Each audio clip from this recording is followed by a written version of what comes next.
এই যে আপনি যেমন দুঃসাহসের একটি কাজ করেছেন, আমি বলবো পড়াশোনা শিখে চাকরি বাকরি 9টা 5টা আপনার পছন্দ না, এই জন্য সেটি ছেড়ে দিয়েছেন, কিন্তু অনেক মানুষ আছে যারা ঘুরতে পছন্দ করে, পাহাড় ভালোবাসে, তারা কিন্তু চাইলেও পারছে না।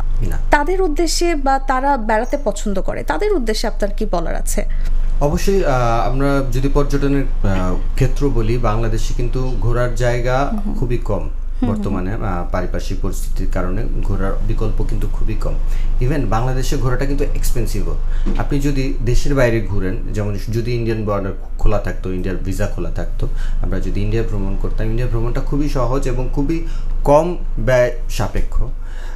সেম এখন নেপাল খোলা আছে, নেপালে কিন্তু বাংলাদেশ থেকে অসংখ্য মানুষ যাচ্ছে। যেমন আমি বছরে প্রায় 700 থেকে 800 মানুষ নিয়ে যাচ্ছি। প্রত্যেকটা মানুষ কিন্তু প্রফেশনাল, মানে কেউ না কেউ কোনো কাজের সাথে সম্পৃক্ত, কেউ অ্যাডভোকেট, কেউ ডক্টর, হ্যাঁ, কেউ বিজনেস করছেন, কেউ ভালো জব করছেন। তো আপনি খরচের ব্যাপারটা বুঝছেন, ওখানে আমাদের প্রত্যেকটা গেস্টে প্রায় 1 লাখ টাকার উপরে খরচ হয়। কারা 1 লাখ টাকা খরচ করতে পারে যার একটা সাউন্ড প্রফেশন আছে? একদমই সেটাই আমি বলছিলাম। তারা সাধারণত ছুটির দিনগুলো টার্গেট করে, যেমন ঈদের যে ছুটি, ঈদ পূজার ছুটিগুলো টার্গেট করে এবং সারা বছর টাকা সঞ্চয় করে ভ্রমণের জন্য। আর ভ্রমণের ক্ষেত্রে আমার একটা সাজেশন হবে, ভ্রমণ করতে আসলে অত টাকা লাগে না। আমরা লাইফের কিছু আনইউজুয়াল খরচগুলো যদি বাদ দিতে পারি, যেমন আমি ছোটোবেলায় যখন স্টুডেন্ট লাইফে যখন ঘুরতে যেতাম, তো আমার পক্ষে টাকা মেলানো খুব কষ্ট করছিল। আমি কিছু রুলস মেনটেন করতাম, যেমন ধরেন আমি কেউ দাওয়াত দিল আমাকে, আমি যেতাম না, কাউকে আমি দাওয়াত দিতাম না, আচ্ছা, আমি ঈদের শপিং করতাম না।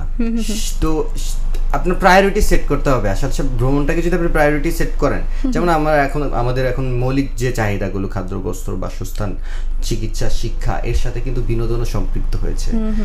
এখন বিনোদনের জন্য অনেকে এটা নাক সিটকাবে যে বিনোদনের জন্য টাকা এক্সপেন্স করতে হবে। কিপটে বলতো কি দমালকে সেই সময়, এই যে দাওয়াত দেওয়া হতো সব সময়, হ্যাঁ, আমি গন্ডিটা ছোট রাখার চেষ্টা করতাম, কারণ হচ্ছে আমি চাইতাম যে আমার অস্তিত্বটা যেহেতু আমার যেহেতু ভালো লাগে, ভ্রমণ করতে ভালো লাগে, ভ্রমণের পৃথিবী দেখতে ভালো লাগে, আমার কাছে মনে হয় যে সৃষ্টিকর্তার সৃষ্টি দেখা একটা সৃষ্টিকর্তার উপাসনাই।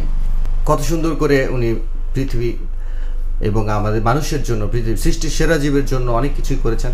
তো সেই সৃষ্টিগুলো দেখার যে মানসিকতাটা, সেটা আপনার মধ্যে থাকতে হবে। আর অবশ্যই ভ্রমণ করুন আপনার মানসিক প্রশান্তির জন্য, ভালো থাকার জন্য। সারাক্ষণ কাজ করতে করতে করতে করতে মানুষের কিন্তু অনেক প্রেশারাইজড ফিল হয়, ভাগতে চায় পৃথিবী থেকে, মানুষ পালাতে চায়। সবাই আমরা চাই যান্ত্রিক জীবন থেকে একটুখানি শীতল হাওয়া, যেন কাজের প্রেশার না থাকে।